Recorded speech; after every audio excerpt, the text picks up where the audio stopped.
హైదరాబాద్ బోనాలు ఎలా ప్రారంభమయ్యాయి? అసలు చరిత్ర ఏంటి?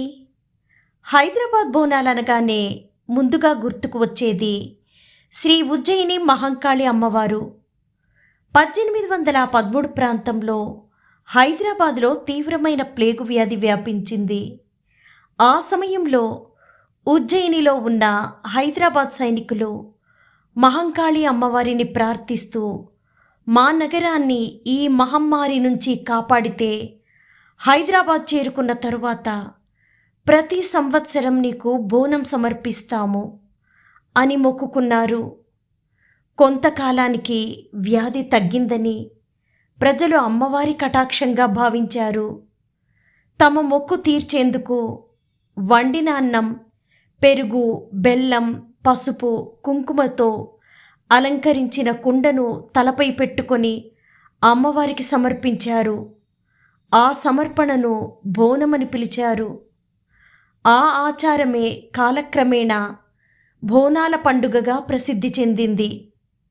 బోనాల సమయంలో మహిళలు రంగురంగుల దుస్తులు ధరించి బోనం సమర్పిస్తారు. పోతురాజు నృత్యం, అమ్మవారి ఊరేగింపులు, రంగం వంటి సంప్రదాయాలు ఈ పండుగకు ప్రత్యేక ఆకర్షణ. బోనాలు కేవలం ఒక పండుగ కాదు, అది మహంకాళి అమ్మవారిపై హైదరాబాద్ ప్రజల విశ్వాసం, కృతజ్ఞత, భక్తికి ప్రతీక. ఒక చిన్నారి కన్నీళ్ళు, ఒక తల్లి మొక్కు, ఆ తరువాత జరిగిన అద్భుతం ఇప్పటికీ హైదరాబాద్ బోనాల్లో గుర్తు చేసుకుంటారు. హైదరాబాద్లో ఒక పేద తల్లి ఉండేది. ఆమె ఒక్కగానొక్క కూతురు తీవ్రమైన జ్వరంతో ప్రాణాపాయంలో పడింది. ఎన్నో మందులు వాడినా ప్రయోజనం లేకపోయింది. చివరికి ఆ తల్లి మహంకాళి అమ్మవారి ముందు నిలబడి ఇలా మొక్కుకుంది, అమ్మా, నా బిడ్డను కాపాడితే నా చేతులతో వండిన మొదటి అన్నాన్ని బోనంగా సమర్పిస్తాను తల్లి నీకు అని కోరుకుంది.